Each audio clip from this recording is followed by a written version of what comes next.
সুপ্রিয় দর্শক, আসসালামু আলাইকুম। আপনাদের সবাইকে স্বাগত জানাচ্ছি এখনকার আলোচনায়। আপনাদের সঙ্গে আছি আমি সিরাজুল ইসলাম। দর্শক, গুরুত্বপূর্ণ তিনটি খবর নিয়ে এখন মূলত আলোচনা করব। এই তিনটি খবরের শাখা উপশাখা থাকতে পারে। প্রথম খবর হচ্ছে, হঠাৎ করে বিভিন্ন মিডিয়াতে, গণমাধ্যমেও এবং সামাজিক মাধ্যমেও একটা খবর ছড়িয়েছে যে ইরানের প্রেসিডেন্ট ডক্টর মাসুদ পেজেশকিয়ান পদত্যাগ করেছেন। আসলে কি ঘটনা সত্য? এবং তিনি পদত্যাগ করলে কেন করবেন, আর যদি না করেন তাহলে কেন এই কথা ছড়ানো হচ্ছে, এটা নিয়ে একটা আলোচনা থাকবে।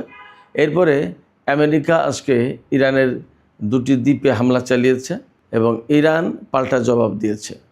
পরিস্থিতি আসলে কোথায় যাচ্ছে? আর সর্বশেষ যে বিষয় নিয়ে আলোচনা করব সেটা হচ্ছে লেবানন পরিস্থিতি। লেবাননের একটা ঐতিহাসিক দুর্গ দখল করে নিয়েছে ইসরায়েল লেবাননের ভিতরে। এরপর ফ্রান্স জাতিসংঘে জরুরি বৈঠক আহ্বান করেছে। এটা নিয়ে নানা রকমের কথা আছে, আমেরিকার পক্ষ থেকেও বক্তব্য আছে। এই সমস্ত বিষয় নিয়ে বাকি আলোচনা হবে। তো চলুন সুপ্রিয় দর্শক, আমরা বিস্তারিত আলোচনা চলে যাই। তার আগে বলি, যদি ভিডিও ভালো লাগে তাহলে লাইক, কমেন্ট, শেয়ার করবেন এবং চ্যানেলটি সাবস্ক্রাইব করে সাথেই থাকবেন। দর্শক, প্রথম যে সংবাদ নিয়ে আলোচনা করতে চেয়েছি সেটি হচ্ছে, ইসলামী প্রজাতন্ত্র ইরানের প্রেসিডেন্ট ডক্টর মাসুদ পেজেশকিয়ান তিনি পদত্যাগ করেছেন এমন কথা কিছু আন্তর্জাতিক গণমাধ্যমে, আবার কিছু সামাজিক মাধ্যমে ছড়ানো হয়েছে।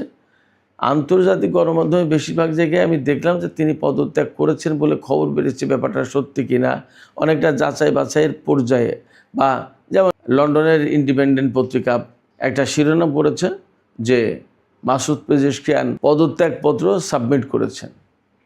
কিন্তু এই খবরের মূল উৎস যেটা, সেটা হচ্ছে ইরান ইন্টারন্যাশনাল।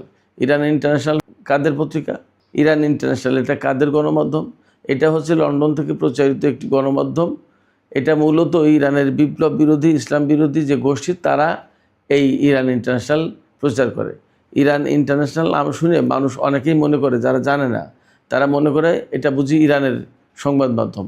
এবং আমাদের বাংলাদেশের কিছু অবুঝ ফেসবুক কর্মী আছে যারা হুটহাট কোনো কিছু না জেনে আন্দাজে বিশ্বাস করে বসে এবং খবর দিয়ে বসে যে ইরান ইন্টারন্যাশনাল বলেছে, কিন্তু তারা জানেই না যে ইরান ইন্টারন্যাশনালটা আসলে কী, কারা চালায়। ফলে এই ইরান ইন্টারন্যাশনালের খবরের যে সূত্র, আসলে বেসিক্যালি সেটা বিশ্বাসযোগ্য না, প্রথমত। দ্বিতীয়ত, ইরানের পক্ষ থেকে এই কথা ডিনাই করা হয়েছে, বলা হয়েছে যে এটা মিথ্যা খবর। মাসুদ পেজেশকিয়ান পদত্যাগ করেনি, তিনি বহাল তবিয়তে আছেন এবং তিনি দেশের জন্য কাজ করছেন, এই কথা ছাড়া। এখন তাহলে প্রশ্ন হচ্ছে যে এই কথা কেন ছড়ালো এবং কিভাবে ছড়ালো, এবং বলা হয়েছে এই পদত্যাগের কারণ হিসেবে কি বলা হয়েছে?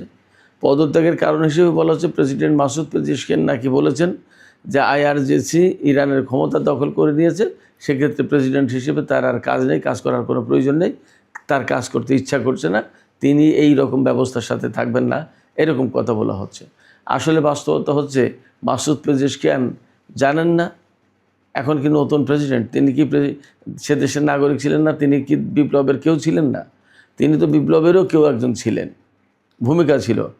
তো এই অবস্থায় মাসুদ পেজেশকিয়ান ইরানের আইআরজিসি কতটুকু ক্ষমতা চর্চা করে, কতটুকু ক্ষমতার মালিক, আর কতটুকু তার সীমারেখায়, এটা তো তার জানা আছে।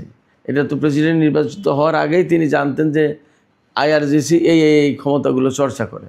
অর্থাৎ বিপ্লবী গার্ড বাহিনী, বিপ্লব রক্ষা বাহিনী, বিপ্লবকে রক্ষা করবে এই বাহিনী জীবন দিয়ে হলেও। আইআরজিসির বহু সংখ্যক বড় বড় কমান্ডার তারা জীবন দেয়নি, দিয়েছে। ফলে দেশের জন্য জীবন দেবে এবং দেশের স্বাধীনতা, সার্বভৌমত্ব এবং বিপ্লব রক্ষার জন্য যা করা দরকার তাই করবে, তাতে কোনো সীমারেখা নেই। এবং এই বাহিনীটা একদম কমপ্লিটলি ইরানের সর্বোচ্চ নেতার অধীনে, তার গাইডেন্সে পরিচালিত হয়। ফলে প্রেসিডেন্টের সাথে আইআরজিসির ক্ষমতার ক্লাশ হওয়ার কোনো কারণই নেই।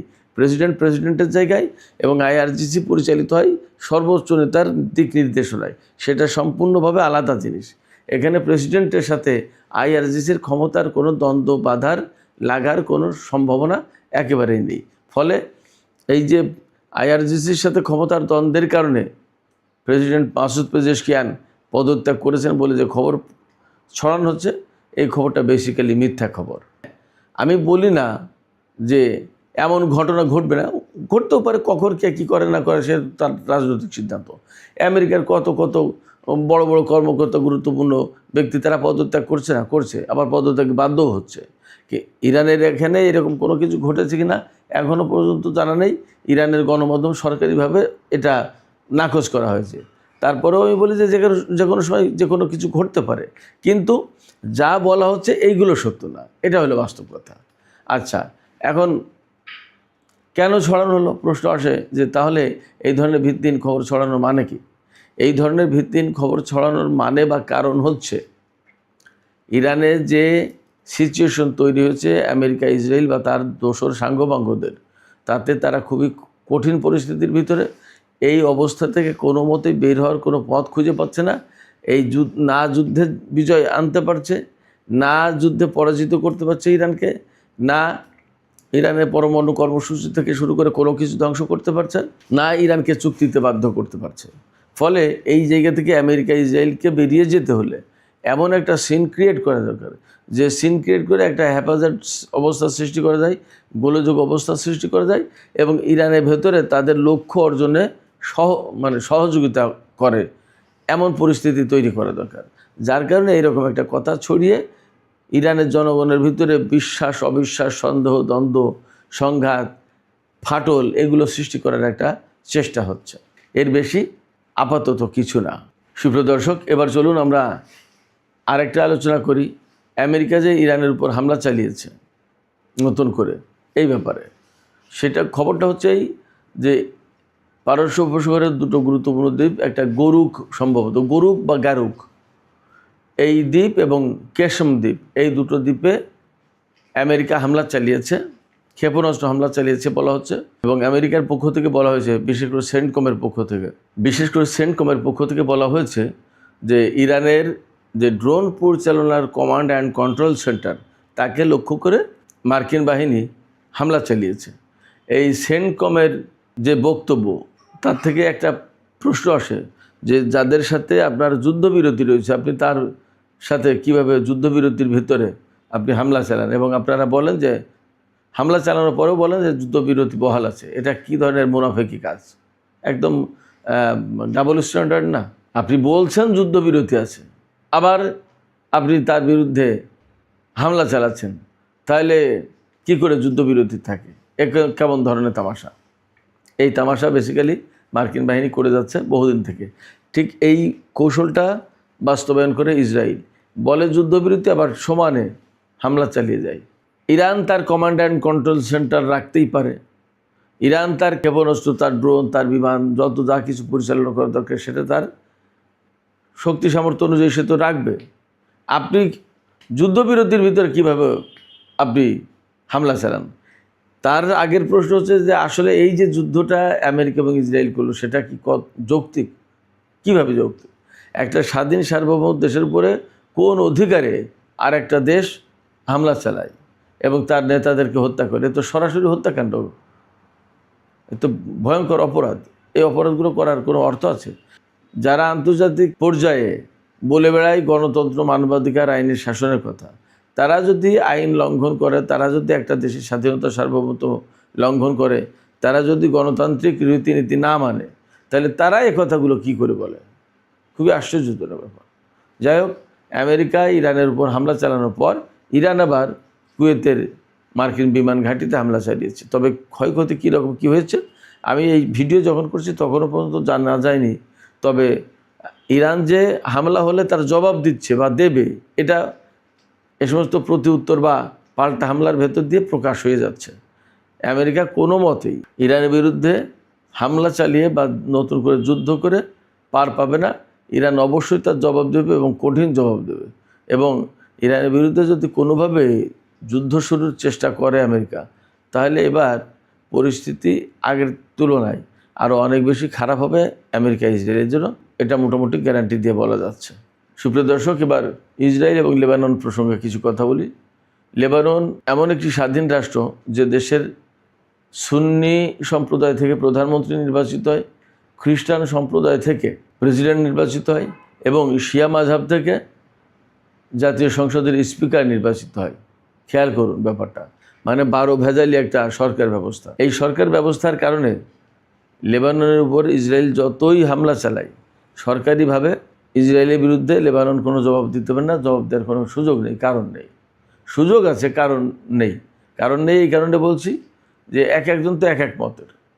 এই সুন্নি যে প্রধানমন্ত্রী হয় এখানে, সেই ভদ্রলোক একদম সৌদি ঘেঁষা থাকে, সৌদি প্রভাব বলয়ে। তা সৌদি প্রভাব বলয় বা আরব বিশ্বের প্রভাব বলয় যারা, তারা তো ইসরায়েলের বিরুদ্ধে কোনো যুদ্ধ করবে না। এবং এই জন্য আমরা 2 যুগ ধরে দেখে আসছি এইভাবেই যে ইসরায়েল লেবাননের উপর হামলা চালায়। আমরা লেবাননের প্রধানমন্ত্রীকে কাঁদতে দেখেছি, হাউমাউ করে কাঁদতে দেখেছি টেলিভিশনের সামনে, যে আমার দেশকে শেষ করে ফেলছে। অথচ তার দেশের সেনাবাহিনীকে নির্দেশনা দিতে পারে যে তোমরা প্রতিরোধ করার চেষ্টা করো। এত বড় খারাপ অবস্থা। মানে সরকারের প্রধানমন্ত্রী বা সরকার প্রধানের, আর প্রেসিডেন্ট খ্রিস্টান সম্প্রদায় থেকে, তাদের কেউ ইসরায়েলের পক্ষে, কেউ লেবাননের পক্ষে। ব্যাপারটা এরকম। ফলে প্রেসিডেন্টের পক্ষ থেকে অনেক সময় ভালো কিছু পাওয়া যায় না। এখন জোসেফ আউন এই ভদ্রলোকের কাছ থেকে খুব একটা কিছু পাওয়া যাচ্ছে বলে দেখি না। কিন্তু এর আগে মিশেল আউন ছিলেন, তিনি আবার কড়া ব্যক্তি ছিলেন, ইসরায়েল বিরোধী শক্ত অবস্থান ছিল তার।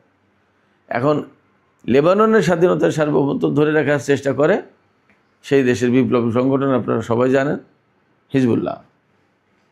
এখন যুদ্ধবিরতি চলছে লেবাননের সাথে 6 সপ্তাহ ধরে। অথচ 6 সপ্তাহ ধরেই ইসরায়েল লেবাননের উপরে হামলা চালিয়ে যাচ্ছে, বন্ধ হয়নি কখনো যুদ্ধ। আমেরিকার নেতৃত্বে যুদ্ধবিরতি ঘোষণা করা হয়েছে, কিন্তু ইসরায়েল তা মানছেই না। এবং প্রতিদিন 10, 20, 50 জন লোক মারা যাচ্ছে, এবং একের পর এক ভূমি দখল করে নিচ্ছে, একের পর এক শহর খালি করার নির্দেশ দিচ্ছে। এমনকি রাজধানী বৈরুত সহ বিভিন্ন শহরে ব্যাপকভাবে বিমান হামলা চালাচ্ছে, ধ্বংস করে দিচ্ছে, গাজার পরিস্থিতি করে দিচ্ছে লেবাননের ভিতরে ইসরায়েল। পরিস্থিতি এতটাই খারাপ যে গতকালকে তারা একটা ঐতিহাসিক গুরুত্বপূর্ণ দুর্গ দখল করেছে ইসরায়েল। দখল করার পরে এতটাই খারাপ হয়েছে পরিস্থিতি যে ফ্রান্সের প্রেসিডেন্ট ইমানুয়েল ম্যাক্রন, তিনি জাতিসংঘ নিরাপত্তা পরিষদের জরুরি বৈঠক ডাকার আহ্বান জানিয়েছেন। সম্ভবত আজকে সেই বৈঠকটা হবে, দেখা যাক কী হয়। তো আপনারা বুঝতে পারেন এবং ভাবতে পারেন যে ইসরায়েল কীভাবে কী করছে এবং কী পরিস্থিতি সেখানে। এই হচ্ছে গণতন্ত্র, এই হচ্ছে যুদ্ধবিরতি, এই হচ্ছে আন্তর্জাতিক আইন প্রণয়ন যারা করে এবং যারা আইনের স্লোগান দিয়ে বেড়ায়, তাদের দর্শন এবং ধরন। এদিকে লেবাননে যে ইসরায়েলের আগ্রাসন চলছে, এর বিরুদ্ধে নিন্দা জানিয়েছে কাতার। এরপরে আমেরিকা একটা প্রস্তাব দিয়েছে। আমেরিকা প্রস্তাব দিয়েছে যে যাতে সংঘাত আর না বাড়ে সেই জন্য 2 পক্ষকে থামতে হবে, তবে হিজবুল্লাহকে আগে হামলা বন্ধ করতে হবে। হিজবুল্লাহ হামলা বন্ধ করলে তারপরে ইসরায়েল হামলা বন্ধ করবে। আপনারা চিন্তা করুন, কথা বলতে পারলো না যে ইসরায়েল তুমি যুদ্ধবিরতি মানছো না, প্রতিদিন তুমি এভাবে লঙ্ঘন করছো যুদ্ধবিরতি, আমি তো যুদ্ধবিরতিটা ঘোষণা করেছিলাম, তুমি থামো, কথা বলতে পারছে না। এবং এটা বলবে না, কারণ যেটা ইসরায়েল সেটাই আমেরিকা। এটাই হচ্ছে বাস্তবতা। তো সুপ্রিয় দর্শক, এখনকার আলোচনা এখানেই শেষ করছি। আপনারা সবাই ভালো থাকুন। তবে যাওয়ার আগে আপনাদের কাছে জানতে চাই, আপনাদের কি মনে হয় যে যদি লেবাননের প্রতিরোধকামী গোষ্ঠী তারা যদি ইসরায়েলের উপরে হামলা বন্ধ করে, তাহলে কি ইসরায়েল হামলা বন্ধ করবে, নাকি এই সুযোগে আরও বিশেষ কোনো কিছু ঘটাবে? কি মনে হয় আপনাদের? কোন পরিকল্পনা থেকে আমেরিকা এই প্রস্তাব দিল? আপনাদের মতামত জানিয়ে কমেন্টে লিখতে পারেন। আর ভিডিও ভালো লাগলে লাইক, কমেন্ট, শেয়ার করবেন এবং প্লিজ চ্যানেলটি সাবস্ক্রাইব করে সাথেই থাকুন। আপনাদের সবাইকে অনেক অনেক ধন্যবাদ। আল্লাহ হাফেজ।